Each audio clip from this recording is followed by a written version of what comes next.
Hello students, I am BL Chaudhary, team botany CLC Sikar.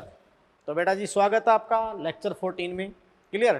Previous lecture में अपन ने पढ़ा था न्यूट्रिशन इन बैक्टीरिया, यस, जीवाणु में पोषण। क्लियर। तो पूरा आप एनसेट्स उसको क्लियर करें। अब अपन बात कर रहे हैं बेटा रिप्रोडक्शन इन बैक्टीरिया, जीवाणु में जनन। तो मैं आपसे बात कर रहा हूँ बेटा कि जीवाणु में जनन अकॉर्डिंग एनसीईआरटी, यस। बाकी तो आप जानते हो कि प्रोकैरियोटिक सेल के जो कैरेक्टर हैं, जो ग्लाइकोकैलिक्स की संरचना है, सेल वॉल है, पिलाई है, फिम्बरी है, वो सारे बातें, क्रोमेटोफोर, मीजोसोम के फंक्शन, वो सब सेल बायोलॉजी में वहाँ दे रखे हैं। क्लियर। फ्लैजिला की स्ट्रक्चर है ना। तो ये सारी बातें आपके बात, लेकिन जो लाइफ प्रोसेसेस आप पढ़ रहे थे, जीवन गतिविधियाँ, उसमें मैंने आपको रेस्पिरेशन करवा दिया, वो तो आपको मैंने बता दिया था, उनका श्वसन, फिर मोड ऑफ न्यूट्रिशन, पोषण, और अब एक अलग प्रोसेस भी, हर सेल जो लिविंग सेल होती है वो अपनी कॉपी जरूर तैयार करती है। तो बेटा आप समझ रहे हैं कि रिप्रोडक्शन इन बैक्टीरिया। तो बेटा जी आप ध्यान दें, रिप्रोडक्शन इन बैक्टीरिया, जीवाणु में जनन। यस बेटा। तो देखो बेटा जी कि जीवाणु में जनन की बात अपन यहाँ पर करेंगे, और बैक्टीरिया में रिप्रोडक्शन कितने मेथड से होता है ना। तो अपन कहें बेटा कि जीवाणुओं में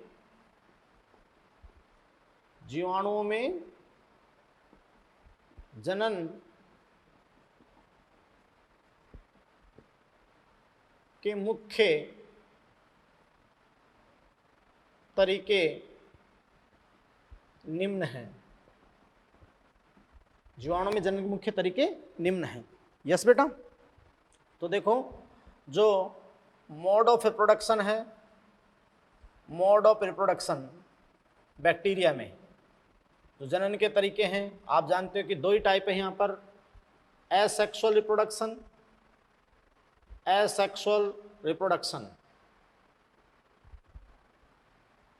अलैंगिक जनन, अलैंगिक जनन। और दूसरा अपन बात करें बेटा यहाँ पर जो है genetic recombination, genetic recombination, genetic recombination. तो फर्स्ट आपका एसेक्सुअल रिप्रोडक्शन और सेकंड आपका हो गया जेनेटिक रिकॉम्बिनेशन, जो आनुवांशिक पुनर्योजन है। बात को समझ पा रहे हैं आप? यस बेटा। अब देखो अपन बात करते हैं कि भाई बैक्टीरिया मुख्यतः एसेक्सुअल या फिर सेक्सुअल रिकॉम्बिनेशन है ना। बैक्टीरिया मुख्यतः या तो एसेक्सुअल रिप्रोडक्शन, अलैंगिक जनन प्रदर्शित करता है, या फिर जेनेटिक रिकॉम्बिनेशन, यानी अपन बोले सेक्सुअल रिकॉम्बिनेशन, लैंगिक पुनर्योजन, लैंगिक पुनर्योजन, सेक्सुअल रिकॉम्बिनेशन। यस बेटा। अब देखो यहाँ पर जेनेटिक का मीन होता है, यहाँ पर अगर अपन जेनेटिक की बात करें तो मीन होता है जीन, है ना, कुछ जीन ट्रांसफर की बात है, और रिकॉम्बिनेशन का मीन होता है ट्रांसफर, स्थानांतरण। तो केवल आदिम जीन स्थानांतरण की विधियां इसमें आती है, क्योंकि अपन एक बात कहते हैं कि ट्रू सेक्सुअल रिप्रोडक्शन, सत्य लैंगिक जनन, ट्रू सेक्सुअल रिप्रोडक्शन, सत्य लैंगिक जनन, यहाँ इनमें एब्सेंट होता है। ट्रू सेक्सुअल रिप्रोडक्शन, सत्य लैंगिक जनन क्या होता है बेटा? एब्सेंट। आदिमी है, सत्य लैंगिक जनन में एब्सेंट होता है, किनमें? बैक्टीरिया में। बाकी मोस्ट ऑफ ये क्या शो है, मतलब कौन सी विधियां दर्शाते हैं? अलैंगिक जनन, अलैंगिक जनन, एसेक्सुअल रिप्रोडक्शन। अब अगर अपन बात करें बेटा देखो कि जो एसेक्सुअल रिप्रोडक्शन है, एसेक्सुअल रिप्रोडक्शन, अलैंगिक जनन, तो बेटा देखो जो तंतुमय जीवाणु होते हैं तो एसेक्सुअल रिप्रोडक्शन कई मेथड से वो प्रदर्शित करते हैं। जैसे कि अपन बात करें बेटा कि स्पोरेंजियोस्पोर भी, ओइडिया भी, कभी कभी कोनिडिया, ये भी कई बातें करते हैं। लेकिन एसेक्सुअल रिप्रोडक्शन में यहाँ देखो मुख्य दो तरीके हैं अलैंगिक जनन में। तो बेटा जी आप सुने कि अलैंगिक जनन में यहाँ मुख्य दो फॉर्म है ना। एक आपका है बाइनरी फिजन, बाइनरी फिजन है ना बेटा, मतलब विखंडन या द्विविभाजन। तो विखंडन या द्विविभाजन, बाइनरी फ्यूजन, एक तो ये आपका। और दूसरा है अपन बात उड़ा कि बाई एंडोस्पोर। एंडोस्पोर मतलब सबसे जो है बाई एंडोस्पोर यानी अंत बीजाणु, अंत बीजाणु।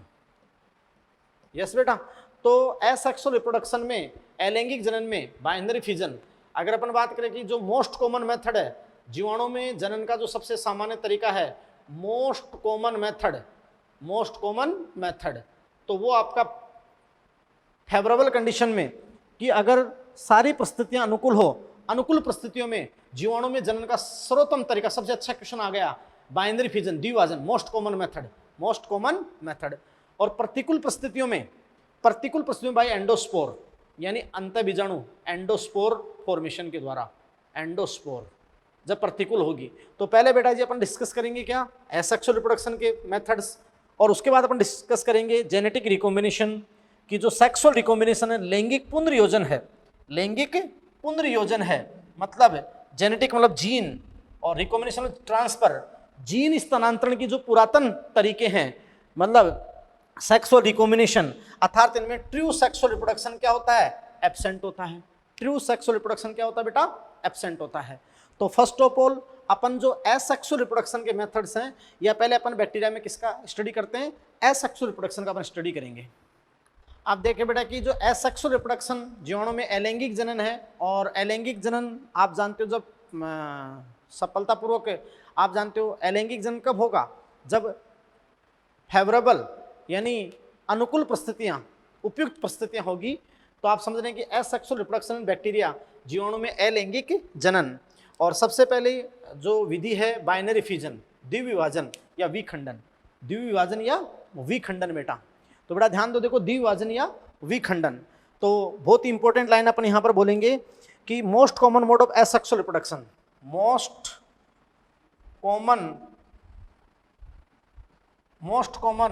Mode of asexual reproduction, most common mode of asexual reproduction।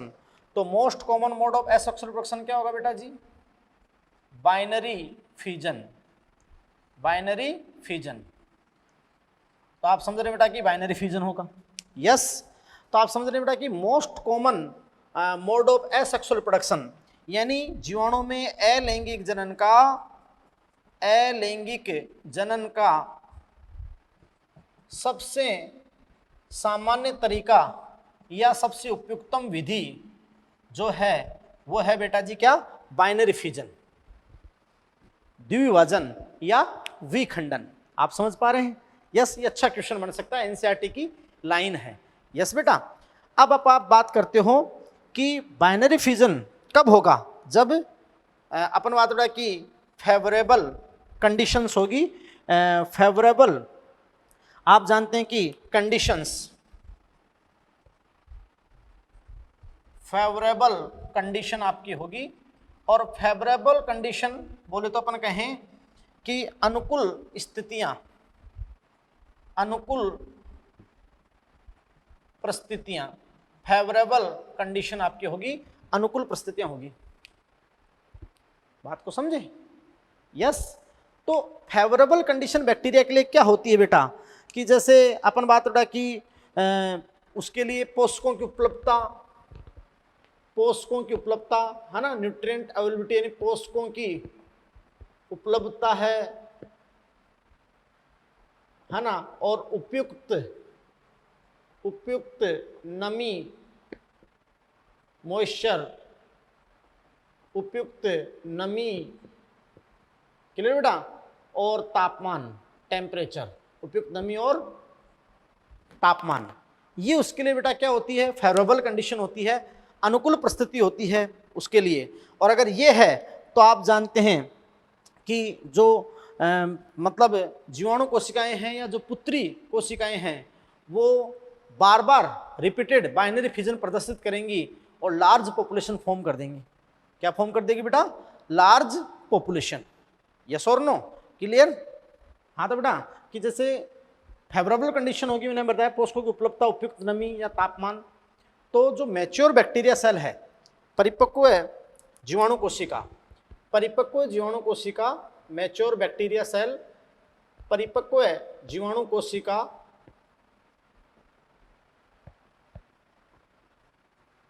दो पुत्री कोशिकाओं में डिवाइड हो जाएगी, विभक्त हो जाएगी।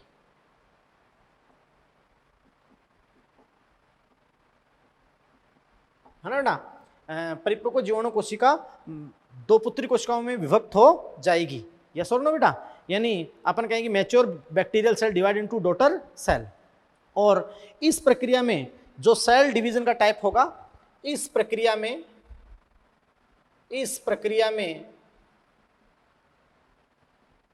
कोशिका विभाजन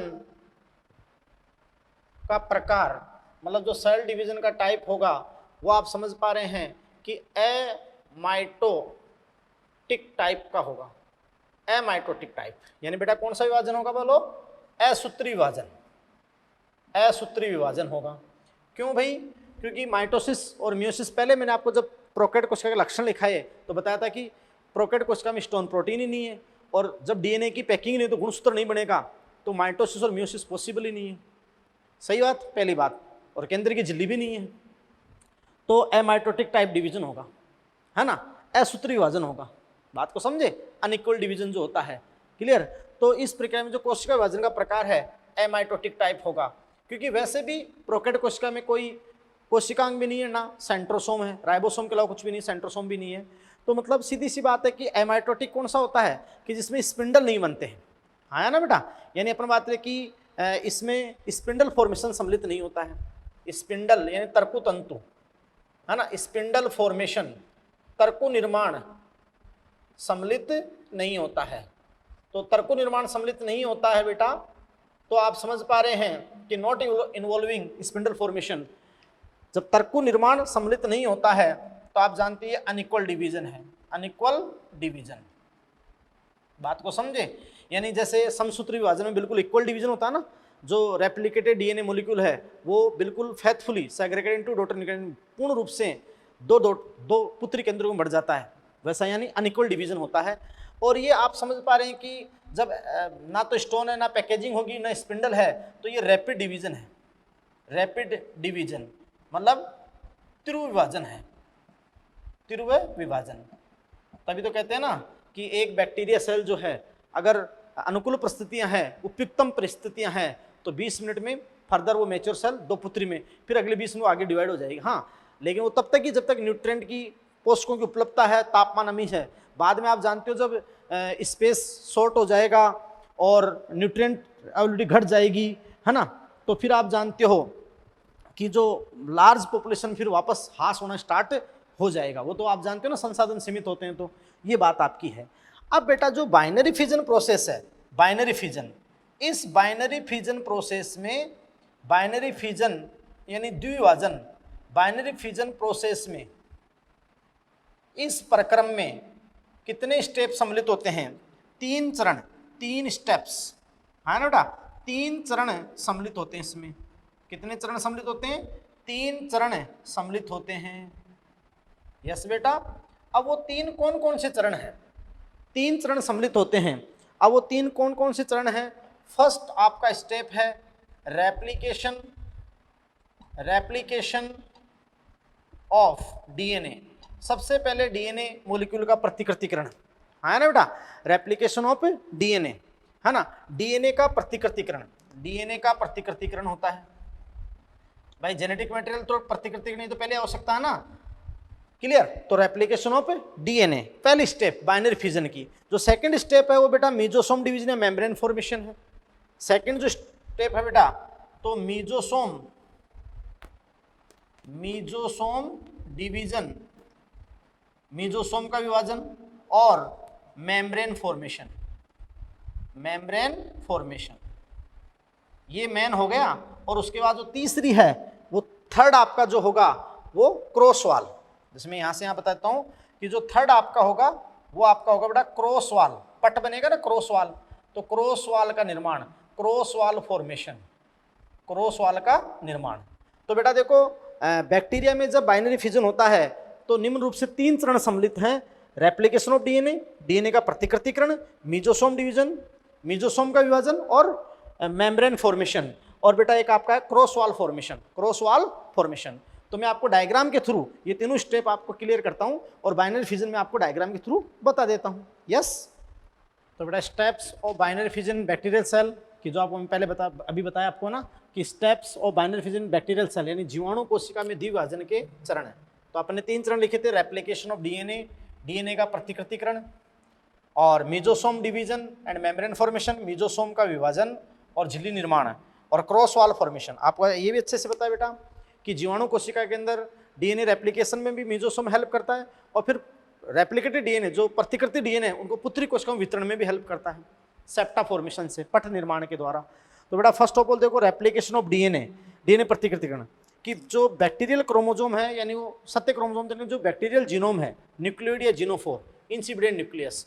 तो जो बेटा बैक्टीरियल क्रोमोजोम है वो अपन बात रही डिवाइड होता है और वो डिवाइड और फॉर्मेशन 2 सर्कुलर क्रोमोजोम है ना, डिवाइड और वो किसका निर्माण करता है, ये आपके सामने है 2 सर्कुलर यानी 2 वर्ताकार, लगभग वर्ताकार 2 सर्कुलर, वो नग्न वर्ताकार डीएनए होते हैं, 2 सर्कुलर क्रोमोजोम बोल देते हैं अपन उनको, क्या बोल देते हैं, क्रोमोजोम। 2 वर्ताकार गुणसूत्र बोल दो या 2 नग्न वर्ताकार डीएनए, 2 नग्न वर्ताकार डीएनए, 2 नग्न वर्ताकार डीएनए। तो ये आपका होता है डीएनए रेप्लिकेशन।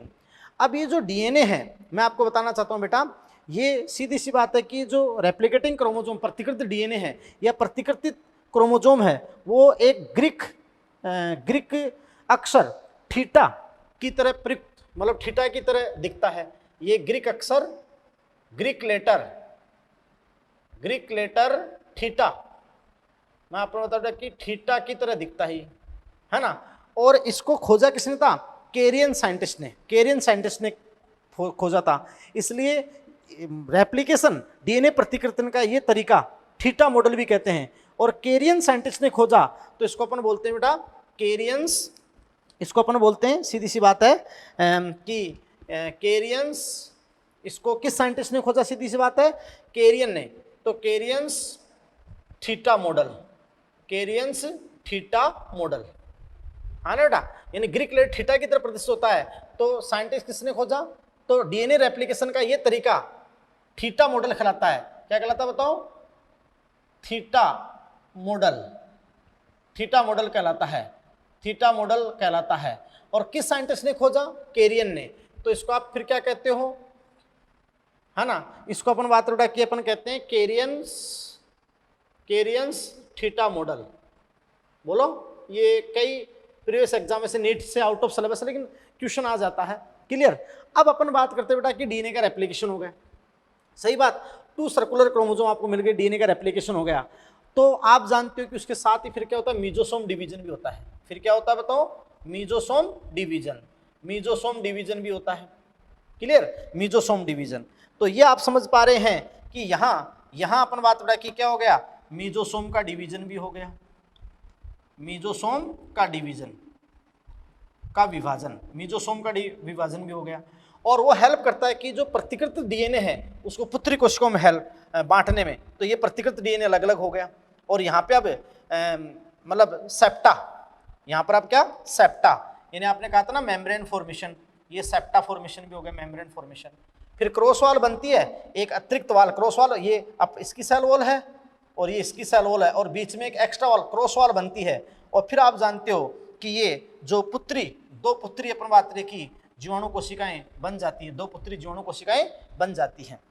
बात को समझे, तो 2 पुत्री को जीवाणु कोशिकाएं बन जाती है। फाइनली ये 2 पुत्री जीवाणु कोशिकाएं बन जाती हैं और एमाइटोटिक टाइप का डिवीजन होता है, असूत्री प्रकार का विभाजन होता है। तो इस प्रकार बैक्टीरिया के जो बाइनरी फिजन प्रोसेस है उसमें 3 स्टेप सम्मिलित होते हैं, रेप्लिकेशन ऑफ डीएनए, डीएनए का प्रतिकृतिकरण, कैरियंस थीटा मॉडल अपन ने उसको बोला, मीजोसोम डिवीजन, मीजोसोम का विभाजन और मेम्ब्रेन फॉर्मेशन, फिर क्रॉस वॉल, और क्रॉस वॉल बनते ही फिर 2 पुत्री, फर्दर 2 पुत्री बैक्टीरियल सेल। तो ये बेटा आप जानते हो कि मैंने पूरा विस्तृत है, कोई कंफ्यूजन नहीं हो आपको, पूरा बाइनरी फिजन जो बैक्टीरिया का बता दिया। जबकि अमीबा का बाइनरी फिजन पढ़ोगे तो वहाँ तो न्यूक्लियर मेम्ब्रेन होती है और वहाँ तो माइटोसिस होता है, तो फर्दर उस रूप में आपका डिवीजन होता है वहां तो ट्रांसफर। खैर बैक्टीरिया में भी अनुप्रस्थ द्विभाजन ही होता है, बैक्टीरिया में भी बाइनरी फिजन का कौन सा अनुप्रस्थ ट्रांसवर्स डिवीजन ही होता है, अनुप्रस्थ विभाजन ही होता है। तो ये आपके सारे स्टेप्स या सारी बातें आपके सामने समझ में आई? बोलो बेटा, आई कि नहीं आई? यस। और बोल, मैंने कुल इतना बताने की जरूरत नहीं थी लेकिन मैंने पूरा बता दिया। अब ये तो होगी फेवरेबल कंडीशन की बात। अब जब अनफेवरेबल कंडीशन होती है तो क्या बनता है बैक्टीरिया में? बोलो, एंडोस्पोर। क्या बनता है? एंडोस्पोर। तो अब अपन आपको एंडोस्पोर फॉर्मेशन की बात करते हैं और फिर जो सेक्सुअल रिकॉम्बिनेशन के तरीके थे उसकी बात कर लेंगे। तो देखो बेटा कि रिप्रोडक्शन के अंदर जो एसेक्सुअल में जो सेकंड था एंडोस्पोर फॉर्मेशन, तो बेटा यहाँ पर आप ध्यान दो, एंडोस्पोर फॉर्मेशन अंतः बीजाणु, एंडोस्पोर फॉर्मेशन अंतः बीजाणु निर्माण, अंतः बीजाणु एंडोस्पोर फॉर्मेशन। और मैंने आपको अच्छे से बताया था बेटा कि जो एंडोस्पोर फॉर्मेशन है वो फेवरेबल कंडीशन में, जब न्यूट्रिएंट पोषक की उपलब्धता है, ऑप्टिमम टेम्परेचर है, नमी है, तो उस समय नहीं होगा। जब प्रतिकूल परिस्थितियां हैं, अनफेवरेबल कंडीशंस हैं, अंतः बीजाणु निर्माण प्रतिकूल परिस्थितियों में पाया जाता है। प्रतिकूल, बहुत ज्यादा प्रतिकूल परिस्थितियां होगी तब बैक्टीरिया सेल क्या बनाएगी? एंडोस्पोर बनाएगी। और बेटा जी में बहुत इंपॉर्टेंट बात कि ये बहुत ही ज्यादा अत्यधिक प्रतिरोधी संरचनाएं हैं, यानी बहुत इंपॉर्टेंट बात बेटा कि हाईली रेजिस्टेंट स्ट्रक्चर्स हैं, बहुत ही ज्यादा प्रतिरोधी संरचनाएं हैं, हाईली रेजिस्टेंस स्ट्रक्चर हैं। ये बेटा आपकी बात सामने आ गया कि ये हाईली रेजिस्टेंट स्ट्रक्चर्स हैं, बहुत ही ज्यादा प्रतिरोधी संरचनाएं हैं, हाँ ना। अब किसके प्रति? तापमान, टेम्परेचर हो, चाहे रेडिएशन हो, एंटीबायोटिक्स हो, केमिकल्स के प्रति प्रतिरोधी होती है। तापमान, विकिरण, प्रतिजैविकों, रसायनों के प्रति क्या होती है? प्रतिरोधी होती है। हाँ बेटा। फिर देखो अपन बात रही कि एक जीवाणु कोशिका सामान्यतः सिंगल एंडोस्पोर प्रोड्यूस करती है, एक अंतःबीजाणु उत्पादित करती है। एक जीवाणु कोशिका सामान्यतः सिंगल एंडोस्पोर प्रोड्यूस करती है, उत्पादित करती है बेटा, यस और नो।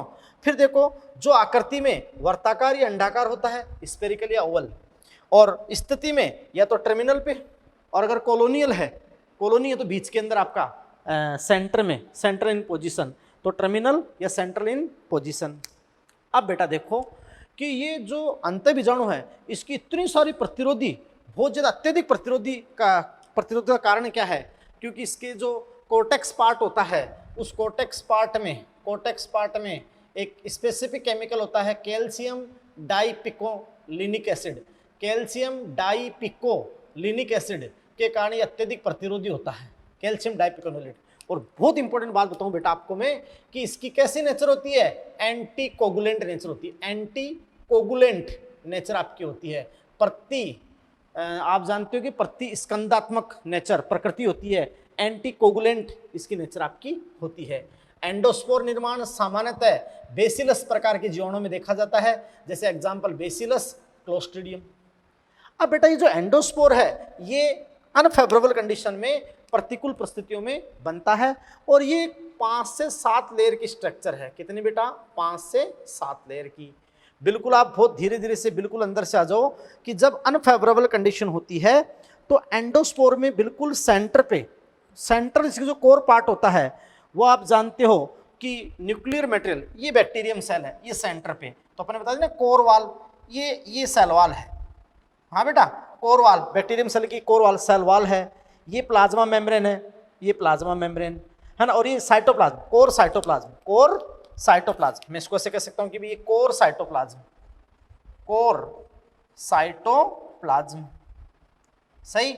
और अंदर जो न्यूक्लियोइड है, न्यूक्लियोइड या जीनोफोर, ये न्यूक्लियोइड है, ये क्या बेटा? न्यूक्लियोइड। अब जैसे अनफेवरेबल कंडीशन होती है तो इसके ऊपर देखो लेयर बाय लेयर, ये आपका होता है कोर्टेक्स, ये कोर्टेक्स, यस, ये कोर्टेक्स हो गया। इस कोर्टेक्स में कैल्शियम डाइपिकोलिनिक एसिड, इस कोर्टेक्स में क्या होता है? कैल्शियम डाइपिकोलिनिक एसिड, जो बहुत ही ज्यादा एंटीकोगुलेंट होता है, जो बहुत ही ज्यादा प्रतिरोधी होता है, चाहे वो विकिरण हो, चाहे वो तापमान हो, और चाहे रसायन हो। तो ये इस कोर्टेक्स जो पार्ट होता है, कोर्टेक्स है ना बेटा, कोर्टेक्स जो पार्ट होता है बल्कि उसमें आपका होता है कैल्शियम डाइपिकोलिनिक एसिड।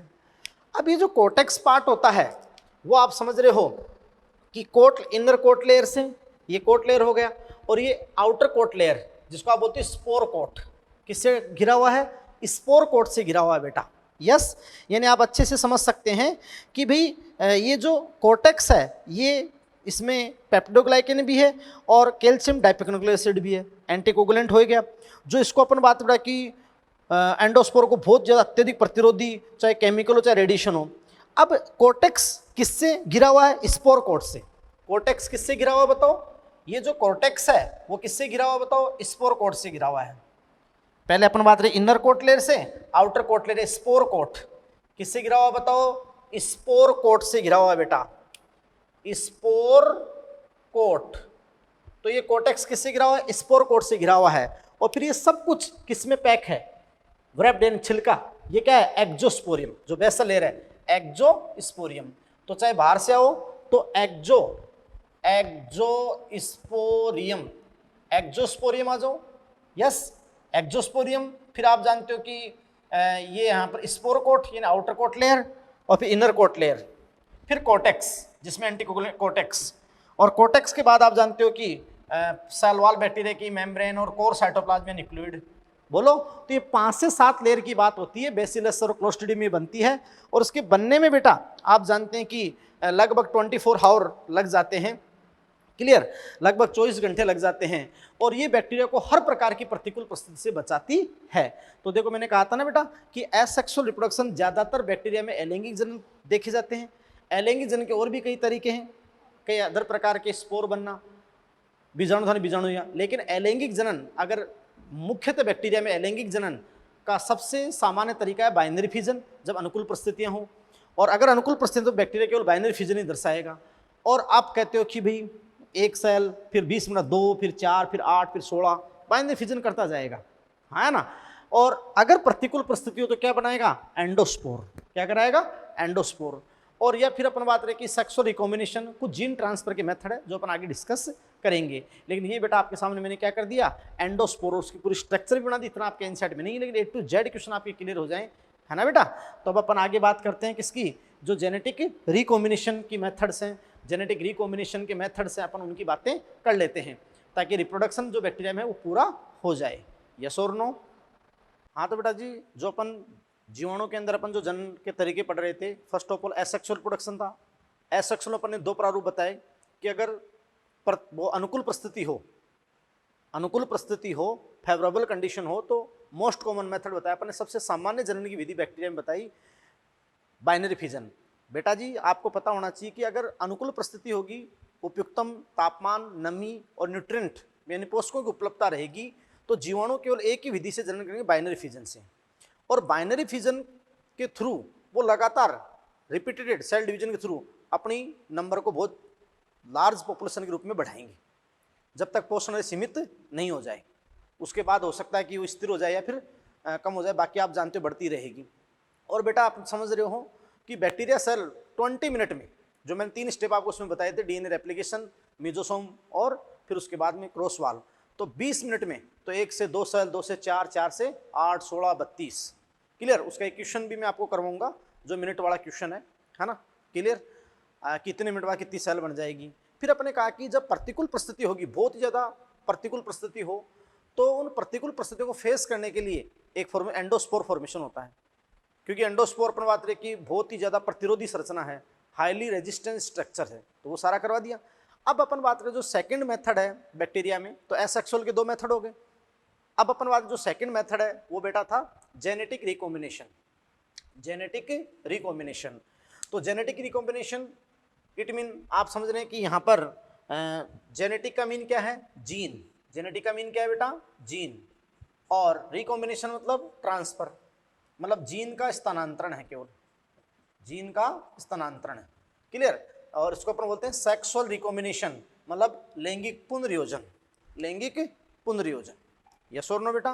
भाई देखो कैसे, बेटा ध्यान दो कि देखो बैक्टीरिया, मतलब आप समझ रहे हैं कि बैक्टीरिया जो जीवाणु हैं, जीवाणु लैंगिक जनन, जीवाणु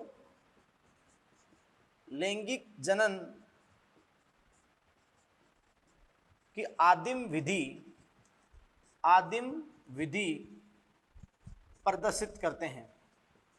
जीवाणु लैंगिक जनन की आदिम विधि प्रदर्शित करते हैं। बोलो हाँ है ना, मतलब प्रिमिटिव मेथड, प्रिमिटिव मेथड बेटा क्या, आदिम विधि, प्रिमिटिव मेथड। क्लियर बेटा? ऐसा क्यों? ऐसा इसलिए कि अपन बात करते हैं कि जीवाणुओं में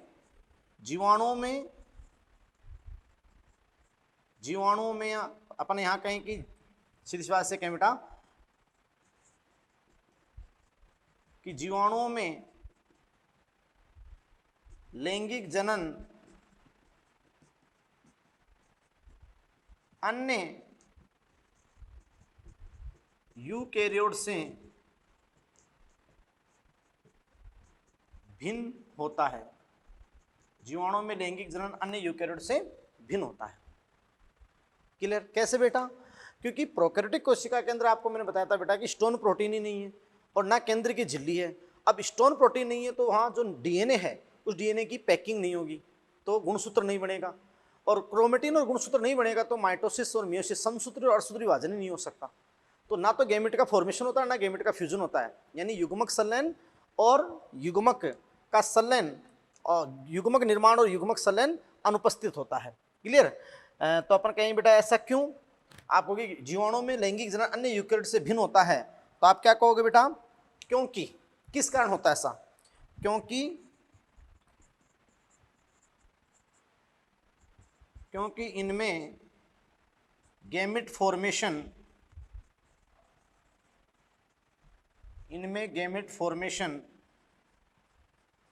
युग्मक निर्माण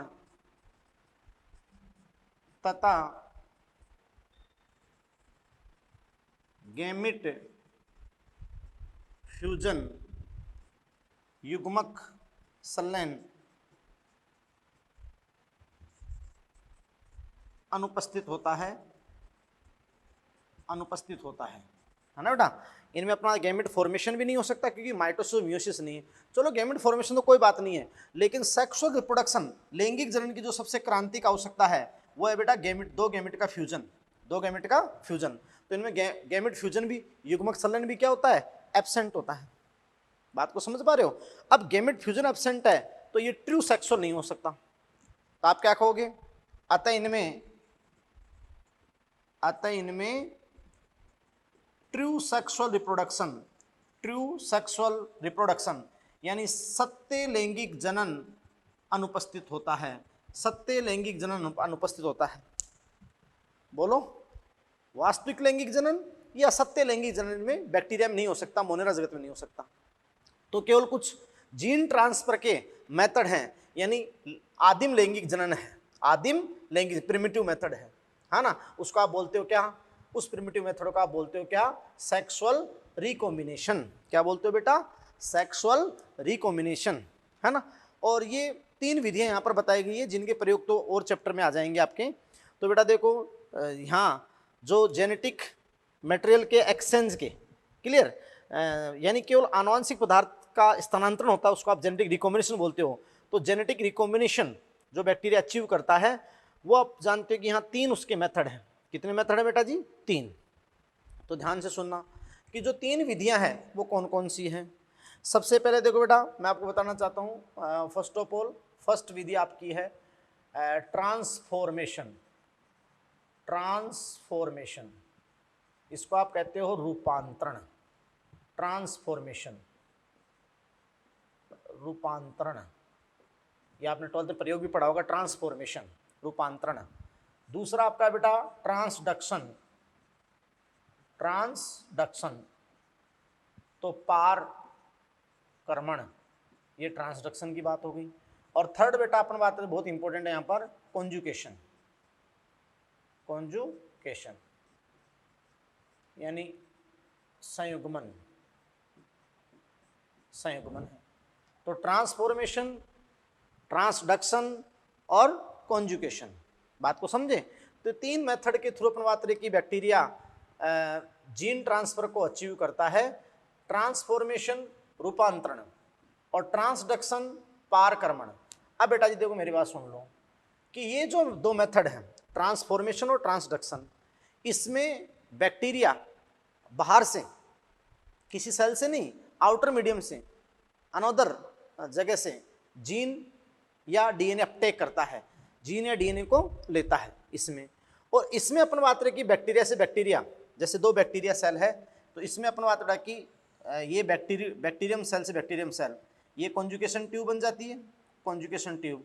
और टू बैक्टीरियल सेल में दो जीवाणु कोशिका के अंदर, जैसे ये इसका मुख्य डीएनए, ये मुख्य डीएनए लेकिन एक्स्ट्रा डीएनए, तो केवल दो कोशिका के मध्य जीन का ट्रांसफर होता है, साइटोप्लाज्म टू साइटोप्लाज्म, है ना बेटा। कोशिका द्रव्य से कोशिका द्रव्य, साइटोप्लाज्म टू साइटोप्लाज्म। तो ये किस में होता है बेटा? कॉन्जुगेशन में। यहाँ दो बैक्टीरियल सेल, अलग अलग स्ट्रेन की दो बैक्टीरियल सेल कांटेक्ट में आती है और साइटोप्लाज्म से साइटोप्लाज्म जीन का ट्रांसफर होता है कॉन्जुगेशन में। और बाकी यहाँ अदर मीडियम से, अदर जगह से डीएनए का ट्रांसफर किसी बैक्टीरियम सेल में होता है। तो तीन मेथड है, ट्रांसफॉर्मेशन, ट्रांसडक्शन, कॉन्जुगेशन। ये आप अलग जगह पढ़ते हो। ट्रांसफॉर्मेशन जैसे आपने फ्रेडरिक ग्रिफिथ का एक्सपेरिमेंट पढ़ा होगा 12th क्लास में मॉलिक्यूलर बायोलॉजी के अंदर, और वो वहीं पे पूरा, लेकिन थोड़ा सा मैं यहाँ पर आपको बता दूंगा। क्लियर? ट्रांसफॉर्मेशन, ट्रांसडक्शन, क्लियर, और अपना बात है कॉन्जुगेशन, संयुग्मन। तो संयुग्मन का मैं आपको एक थोड़ा सा यहाँ पर आपको बता दूंगा, यस और नो। तो बेटा जी ये देखो कि ये जीन ट्रांसफर के मेथड्स हैं बैक्टीरिया के अंदर। तो अब अपन इन जीन ट्रांसफर के मेथड्स के बारे में कुछ पढ़ते हैं।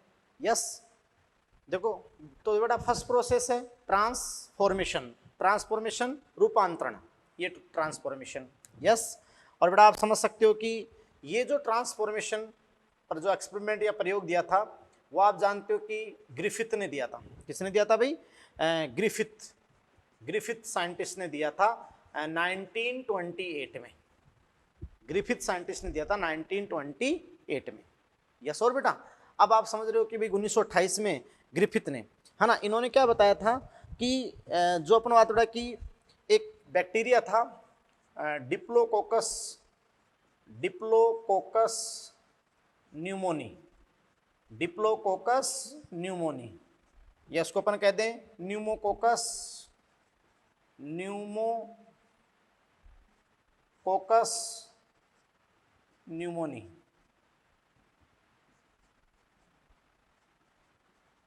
Pneumococcus pneumoniae. यस, इस बैक्टीरिया का माइस यानी एक चूहा लिया था प्रयोग में, तो माइस पर क्या इफेक्ट होता है इसका इन्होंने वर्णन किया था माइस पे, है ना। अपना बात बेटा कि इस बैक्टीरिया का माइस पर क्या इफेक्ट होता है, क्लियर। और इसके साथ ही इन्होंने रूपांतरण की प्रक्रिया को खोजा था, रूपांतरण की प्रक्रिया को खोजा था। आपको पता है बेटा कि ये क्वेश्चन नीट में आ भी चुका है, केवल इतना सा क्वेश्चन वहाँ मॉलिक्यूलर बायोलॉजी से आया था कि भाई रूपांतरण का प्रयोग किसने दिया था? तो फ्रेडरिक ग्रिफिथ ने दिया था, क्लियर। ग्रिफिथ ने दिया था कब? 1928 में। और आप समझ सकते हो कि एक बैक्टीरिया डिप्लोकोकस न्यूमोनी या न्यूमोकोकस न्यूमोनी जो न्यूमोनिया के लिए रेस्पॉन्सिबल होता है, तो इसको इफेक्ट्स पड़े थे, इसके प्रभाव माइस पर, चूहे पर इसके क्या प्रभाव होते हैं उसका इसमें किया था। अच्छा बेटा मैं आपको बताना दे देना चाहता हूँ कि जो ट्रांसफॉर्मेशन प्रोसेस होती है इसमें आप जानते हो, देखो एक तो आपका होता है डोनर, एक तो दाता होता है डोनर, है ना, और एक होता है ग्राही, क्लियर। तो देखो इसमें एक तो आपका होता है डोनर होता है दाता, क्लियर, और एक अपन बात आपका क्या होता है? रेसिपिएंट, मतलब ग्राही। ये लो, ये ग्राही होता है ना। लेकिन ये कभी भी एक दूसरे के संपर्क में नहीं आते हैं, ये एक दूसरे के संपर्क में नहीं आते हैं, संपर्क में नहीं आते हैं, क्लियर बेटा। यानी डोनर और रेसिपिएंट यानी दाता और ग्राही दोनों एक दूसरे के संपर्क में नहीं आते हैं, क्लियर बेटा। आप जानते हैं कि मतलब जो डोनर सेल है, यानी इस मेथड में क्या होता है कि जो डोनर सेल है, तो डोनर सेल क्या कर देती है? दाता कोशिका डीएनए रिलीज करती है, डीएनए या जीन जो भी है डीएनए रिलीज करती है ना, डीएनए रिलीज करती है, क्लियर। और वो जो ग्राही कोशिका है, ग्राही कोशिका सक्रिय रूप से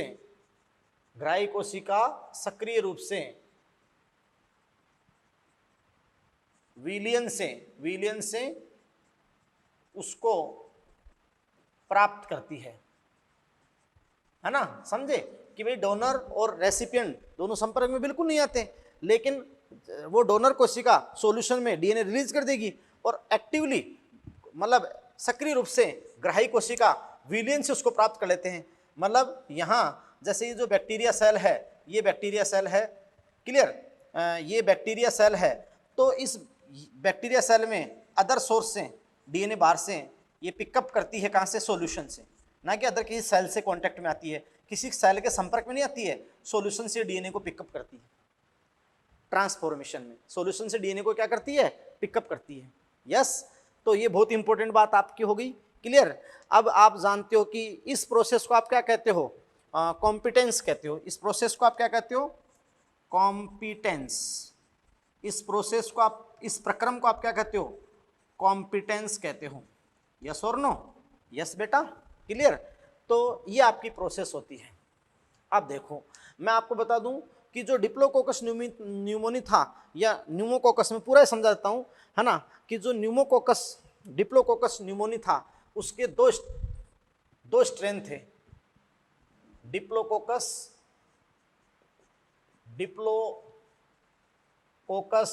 न्यूमोनी। तो डिप्लोकोकस न्यूमोनी के दो स्ट्रेन थे, दो प्रभेद तैयार किए, दो प्रभेद, क्लियर बेटा, दो प्रभेद, दो स्ट्रेन थे, दो प्रभेद थे। यस, आपको ने पहले बता दिया था, या फिर आप सेलवाज में पढ़ोगे कि जिन बैक्टीरिया सेल पे कैप्सूल होता है, कैप्सुलेटेड होती हैं, वो उग्र होती है, रोगकारी होती है, और आप जानते कैप्सूल नहीं है तो वो आप जानते हैं कि नॉन विरुलेंट होती है, शांत होती है। यस, तो देखो अपन पहली बात करें कि इसमें एक प्रभेद था कैप्सुलेटेड बैक्टीरिया, कैप्सुलेटेड बैक्टीरिया, आराम समझे बेटा, कैप्सुलेटेड बैक्टीरिया था। यस बेटा, कैप्सुलेटेड बैक्टीरिया। अब जो कैप्सुलेटेड बैक्टीरिया था, पहली बात तो स्मूथ, चिकना था, जानते हो ना, स्मूथ चिकना, क्लियर।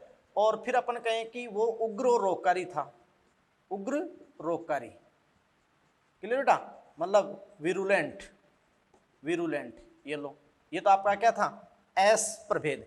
उसको क्या नाम दिया गया, एस थर्ड फॉर्म दिया गया, उसको क्या नाम दिया गया, एस थर्ड। तो आपको पता है कि भाई जो कैप्सुलेटेड एस विरुलेंट स्ट्रेन था, ये विरुलेंट है ना। और जो आप जानते कि नॉन कैप्सुलेटेड, इसको आपको बताया गया था नॉन कैप्सुलेटेड, यानी इसमें कैप्सूल नहीं है, नॉन कैप्सुलेटेड और आर सेकेंड स्ट्रेन, नाम क्या दिया था, आर सेकेंड। यस बेटा, आर सेकेंड। और इसको बताया गया था नॉन विरुलेंट स्ट्रेन इसको बताया गया था, यानी नॉन विरुलेंट, ये लो, non capsulated non virulent, R second. बात को समझ रहे हो। तो बेटा जी आप समझ रहे हैं कि नॉन विरुलेंट है ना स्ट्रेन इसको बताया गया था, आर सेकेंड हो गया। अब देखो बेटा, ये जो प्रयोग था, रूपांतरण का प्रयोग था, ये 4 स्टेप में पूरा होगा। कितने स्टेप में पूरा होगा, 4 स्टेप में। तो अपन देखते हैं 4 स्टेप कौन कौन सी है। तो जो बेटा स्टेप्स है ट्रांसफॉर्मेशन की, तो स्टेप्स देखें कि बेटा देखो इन्होंने आपको, मैंने बता दिया था कि 2 स्ट्रेन आपने, आर सेकेंड और एस थर्ड। यस, अब देखो सबसे पहले आपको पता है बेटा कि जो फर्स्ट स्टेप कि जो आर सेकेंड है, आर सेकेंड प्रारूप, आर सेकेंड है, तो आपको पता है वो नॉन कैप्सुलेटेड है, नॉन कैप्सुलेटेड है, तो वो उग्र नहीं था, रोगकारी नहीं था। अब वो नॉन कैप्सुलेटेड आर सेकेंड, उसको स्वस्थ चूहे में इंजेक्ट कराया, इंजेक्टेड नो हेल्थी माइस, है ना बेटा। उसको आप जानते हो कि जो नॉन विरुलेंट था, क्या था बताओ, नॉन विरुलेंट, वो रोगकारी था, नॉन विरुलेंट था। अब नॉन विरुलेंट था तो इंजेक्टेड इनटू हेल्थी माइस, स्वस्थ चूहे में इंजेक्ट कराया, तो क्या चूहे पे कोई प्रभाव आएगा, माइस अलाइव, चूहा जीवित रहा, क्योंकि उसमें न्यूमोनिया नहीं हुआ। यस, तो ये आपकी स्टेप हो गई फर्स्ट, क्लियर बेटा। फिर इन्होंने क्या किया, एस थर्ड फॉर्म ली। तो आपको पता है एस थर्ड रूप लिया, तो वो आप जानते हो कि विरुलेंट था, और यानी उग्र रोगकारी था, उग्र रोगकारी। अब इसको इंजेक्टेड करा दिया स्वस्थ माइस में, स्वस्थ चूहे में इंजेक्टेड करा दिया, तो वो माइस डाइड ड्यू टू न्यूमोनिया, तो न्यूमोनिया के कारण वो चूहा मर गया, मर्त हो गया। बात को समझे। अब देखो इस अगले स्टेप में क्या करवाया, उस प्रयोगशाला में उस एस थर्ड फॉर्म को आप जानते हो हीट किल्ड कर दिया। हीट किल्ड यानी मर्त और अक्रिय रूप, हाई टेम्परेचर पे उसको अक्रिय कर दिया। अब बेटा देखो हाई टेम्परेचर जैसे उसको अक्रिय कर दिया, फिर माइस में इंजेक्टेड कराया है, तो माइस अलाइव, माइस जीवित था। जबकि देखो एस क्या कर रहा था, डेड कर रहा था, लेकिन यहाँ हीट किल्ड फॉर्म को उस स्वस्थ चूहे में इंजेक्ट कराया तो वो जीवित था। क्या था बेटा, जीवित। हेल्थी माइस में स्वस्थ चूहे में इंजेक्ट कराया तो चूहा जीवित था। अब आपका आ गया क्या, ट्रांसफॉर्मेशन प्रिंसिपल, यानी ये आपका रूपांतरण है। ये क्या है, रूपांतरण। इसको फिर अपन समझाएंगे आपको। तो रूपांतरण क्या है। अब एक बात बताओ, क्या आर सेकंड जो जीवित था, आर सेकंड रोग कर रहा था? नहीं कर रहा था ना आर सेकंड रोग। अरे बोलो, आर सेकंड रोग कर रहा था क्या? नहीं कर रहा था ना। तो आर सेकंड ले लिया है ना, आर सेकंड और S third heat killed form में, मर्त अक्रिय एस थर्ड। अब आर सेकंड भी रोग नहीं कर रहा था, मर्त अक्रिय एस थर्ड, लेकिन दोनों को मिक्स करके इन्होंने इंजेक्टेड इनटू हेल्थी माइस। जैसे ही उस स्वस्थ चूहे में इंजेक्ट कराया तो चूहा मर गया। तो अचंभित रह गई, वे ऐसा क्या हुआ? अगर अपन पृथक रूप से आर सेकंड लेते हैं तो चूहे में रोग नहीं हो रहा है, और अगर अपन हीट किल्ड एस फॉर्म लेते हैं पृथक रूप से तो उससे भी वो नहीं मर रहा है। लेकिन दोनों को मिलाकर डाल रहे हैं तो ऐसा क्या हो रहा है कि यहाँ चूहे की मृत्यु हो रही है। तो बस यही आपका ट्रांसफॉर्मेशन था। फिर उसने क्या कहा, ग्रिफिथ ने, उसने ये निष्कर्ष निकाला बेटा कि यहाँ कुछ ना कुछ ऐसा रसायन, कोई ना कोई रसायन इस मर्त अक्रिय एस थर्ड से इस आर में ट्रांसफर हो रहा है। कोई ना कोई रसायन इस मर्त अक्रिय एस से आर में जा रहा है। बोलो, क्योंकि हाई टेम्परेचर पे अपने एस को डेड किया था, तो डीएनए तुम जानते हो उस ताप पे उतना डीनेचुरेटेड नहीं होता है ना। तो इस हीट किल्ड एस से कोई ना कोई रसायन आर सेकंड में ट्रांसफर हो रहा है ना, और वो उस आर को किस में चेंज कर रहा है, एस में, और उससे फिर चूहा मर रहा है। बोलो है क्लियर। तो ये बात अपन बात रही कि उसने, लेकिन केमिकल की बात की थी उसने, क्या की थी, केमिकल। और उन्होंने ये कहा था कि जो नॉन विरुलेंट है वो किस में चेंज हो रहा है, विरुलेंट में हो रहा है। यस बेटा। फिर देखो एवेरी मैक्लाउड मैकार्टी ने 1900, एवेरी था, मैक्लोइड था, एवेरी, मैक्लोइड और मैकार्टी, ये साइंटिस्ट थे है ना। इन्होंने 1948 में कई एंजाइम के थ्रू मतलब एक्सपेरिमेंट किए। यही लिया, ये फोर्थ स्टेप। अब इस स्टेप में क्या, सबसे पहले इन्होंने एक एंजाइम डाला, प्रोटीएज। तो अगर वो केमिकल जो इस मर्त एस से आर में ट्रांसफर हो रहा है, अगर वो प्रोटीन होता और अपन प्रोटीएज डाल देते तो ये रूपांतरण का प्रयोग प्रभावित होता।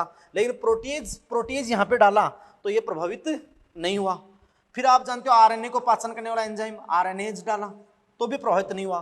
फिर आप जानते हो कि उन्होंने डीएनएज लिया। क्या लिया बताओ, डीएनए को पाचन करने वाला। तो जैसे डीएनएज एंजाइम लिया तो रूपांतरण प्रभावित हुआ। इसका मतलब जो केमिकल ट्रांसफर हुआ है मर्त अक्रिय एस से आर में, वो क्या है, डीएनए। यस, वो क्या है बेटा, डीएनए। तो इन्होंने ट्रांसफॉर्मेशन प्रिंसिपल ऑफ डीएनए यानी रूपांतरण का सिद्धांत है ना, डीएनए का रूपांतरण सिद्धांत ये दिया। यस। तो बेटा मैंने आपसे क्या कहा कि पहले उन्होंने क्या डाला, प्रोटीन को पाचन करने वाला प्रोटीएज, ये आपको पूरा 12th बता रखा है, नहीं हुआ।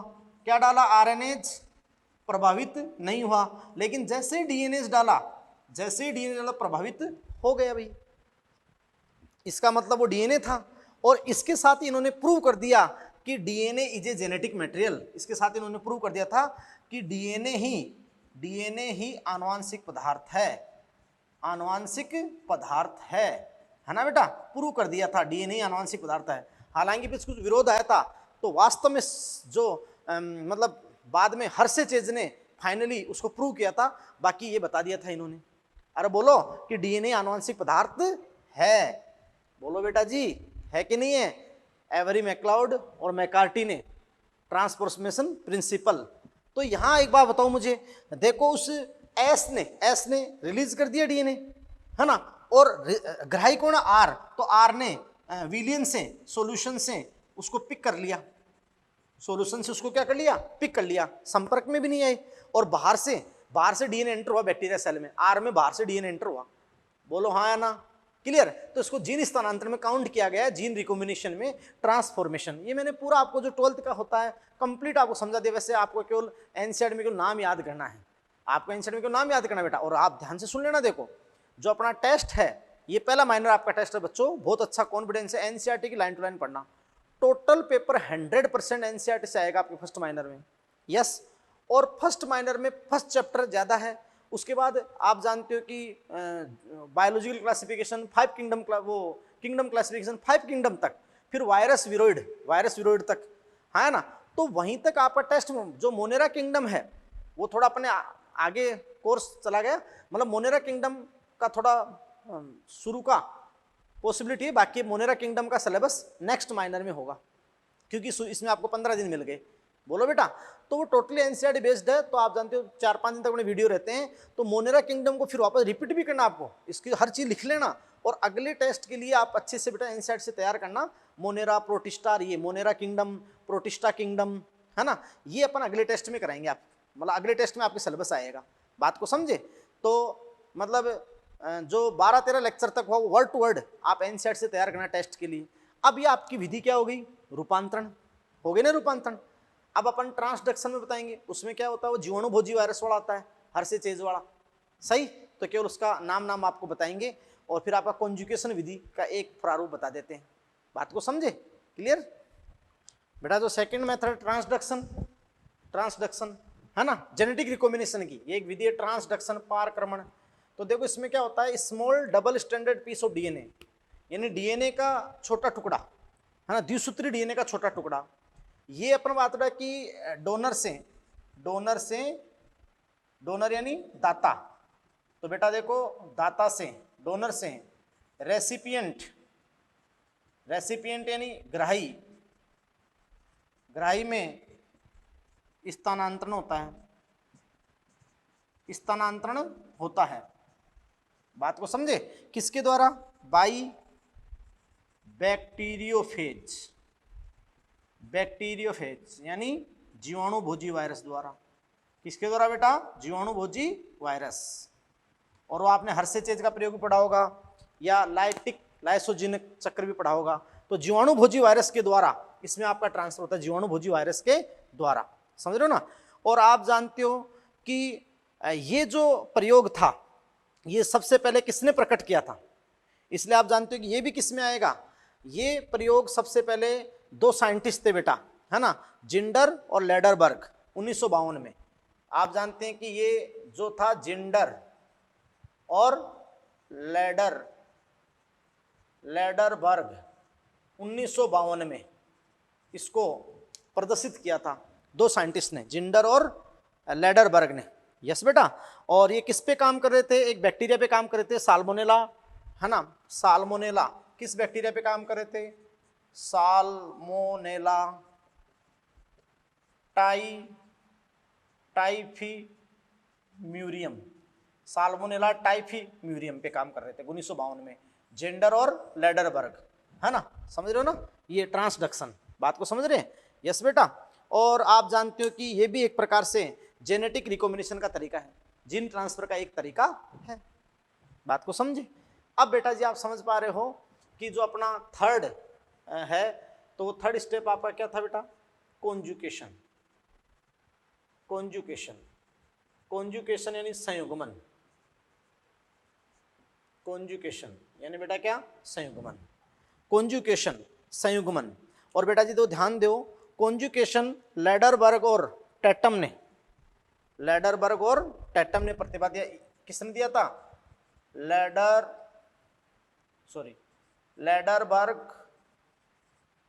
और टैटम ने दिया था क्या बेटा, जो कॉन्जुगेशन है, लेडरबर्ग टैटम ने, है ना। ये अपना बात रहे कि 1946 में ई कोलाई पे दिया था। किस पे दिया था बेटा, ई कोलाई पे, है ना। और देखो इसमें क्या होता है बेटा, इसमें सीधी सी बात है कि 2 बैक्टीरिया सेल में जीन का ट्रांसफर होता है साइटोप्लाज्म से साइटोप्लाज्म। मैंने आपको बताया ना कि 2 बैक्टीरिया सेल में साइटोप्लाज्म टू साइटोप्लाज्म किसका ट्रांसफर होता है, जीन का ट्रांसफर होता है मेरे बेटा जी, 2 बैक्टीरिया सेल में। मैं आपको बताता हूं एक एग्जांपल, बहुत अच्छा एग्जांपल भी बता देता हूं जैसे अपन बात उड़ा कि एक अच्छा एग्जांपल आपको इसका बताता हूँ, उस कॉन्जुगेशन का। जो बैक्टीरिया में एक बैक्टीरिया सेल डोनर होती है और दूसरी बैक्टीरिया सेल रेसिपिएंट, मतलब एक दाता होती है, एक क्या होती है, ग्राही होती है, सही। और दो बैक्टीरिया सेल के साइटोप्लाज्म में, एक के साइटोप्लाज्म से दूसरे के साइटोप्लाज्म में जीन का ट्रांसफर होता है। तो देखो इसमें फर्स्ट आता है आपका, जैसे अपन बात उड़ा कि फर्स्ट इसमें आता है जैसे कॉन्जुगेशन, संयुग्मन, कॉन्जुगेशन बिटवीन ए प्लस और एफ माइनस, है ना। मतलब ए प्लस तथा एफ माइनस के मध्य, एफ प्लस तथा एफ माइनस के मध्य संयुग्मन, एफ प्लस एफ माइनस के मध्य संयुग्मन। अब बेटा यहाँ पर जो एफ प्लस है वो क्या है, डोनर है, डोनर है, दाता है। और बेटा जो यहाँ पर एफ माइनस है वो क्या है, रेसिपिएंट है, ग्राही है। बोलो क्लियर, ये दाता कोशिका है, ये ग्राही है, दोनों बैक्टीरियम सेल है, इनके साइटोप्लाज्म में जीन का ट्रांसफर होगा। बात को समझे। अब देखो बेटा जी कि जैसे ये एक बैक्टीरिया सेल है, ये बैक्टीरियम सेल है। अब इस बैक्टीरियम सेल में स्पेशली ये एफ प्लस क्यों है, इसमें एक फैक्टर है एफ फैक्टर, कि देखो ये तो इसका मुख्य जीनोमिक डीएनए है, ये तो अपना बात कि इसका क्या है, मुख्य जीनोमिक डीएनए, द्विसूत्री वर्ताकार डीएनए, मुख्य जीनोमिक डीएनए इस कोशिका का। और इसमें एक अतिरिक्त वर्तुल डीएनए, स्मॉल अतिरिक्त वर्तुल डीएनए है, इसको आप कहते हो एफ फैक्टर, एफ फैक्टर या फर्टिलिटी जीन, एफ फैक्टर या फर्टिलिटी जीन, फर्टिलिटी जीन, ये अपन कहते हैं ना एफ प्लाज्मिड, प्लाज्मिड कुछ विशिष्ट लक्षणों के लिए जिम्मेदार होता है, एफ प्लाज्मिड, देखो इसके लिए। तो ये कोशिका क्या हो जाएगी, डोनर हो जाएगी, क्या हो जाएगी, डोनर, दाता, यस। अब एक दूसरी कोशिका होगी, है ना, जो अपन बात, ये तो मेल की तरह बिहेव करेगी, और एक दूसरी कोशिका होगी, ये दूसरी कोशिका होगी, बात को समझे, ये दूसरी कोशिका होगी। तो ये बेटा दूसरी कोशिका होगी, तो इसमें ये इसका मुख्य जीनोमिक डीएनए हो गया, है ना, मुख्य जीनोमिक डीएनए। अब मुख्य जीनोमिक डीएनए इसमें भी है, इसमें भी है, लेकिन इसमें अतिरिक्त एफ फैक्टर नहीं है, तो ये कोशिका क्या होगी, एफ माइनस, बोलो क्या होगी, एफ माइनस, ग्राही, सही, क्या होगी, ग्राही। अब दोनों में क्या बनेगा, कॉन्जुगेशन ट्यूब, दोनों में अपन बात रहा कि कॉन्जुगेशन ट्यूब बनेगी, ये लो जी, दोनों में जैसे ही कॉन्जुगेशन ट्यूब बनेगी, और आप जानते हो कि इसके जो एफ फैक्टर है उसमें प्रतिकृति होगी, यानी रेप्लिकेशन होगा। और ये जैसे ही बेटा आप जानते हैं कि इनके दोनों के मध्य वो जानते हो ना लॉन्गर सेक्स सप्लाई की सहायता से, जैसे आप मान कि इनमें कॉन्जुगेशन ट्यूब बनती है, कॉन्जुगेशन ट्यूब, और ये कॉन्जुगेशन ट्यूब, ये लो जी।